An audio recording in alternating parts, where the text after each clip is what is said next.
This is the Lone Crater YouTube. We hope this video helps. Park the car, turn ignition to run, and ensure Bluetooth is enabled on your phone. Walk through simple checks first to save time and avoid unnecessary parts. Check for visible software, alerts on the Uconnect screen, and note any error codes. Confirm your phone is within 3 feet of the head unit and that Wi-Fi is off to prevent interference. Reboot both devices by turning your phone off for 10 seconds and restarting the Uconnect. Record what changed after the reboot to narrow the problem reliably and quickly.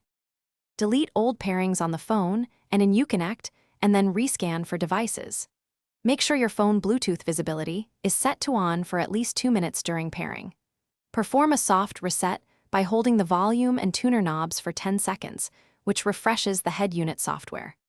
After reset, clear the Uconnect paired device list and re-add your phone using PIN0000 if prompted. Test media audio and phone calls separately to confirm both profiles function correctly after pairing completes.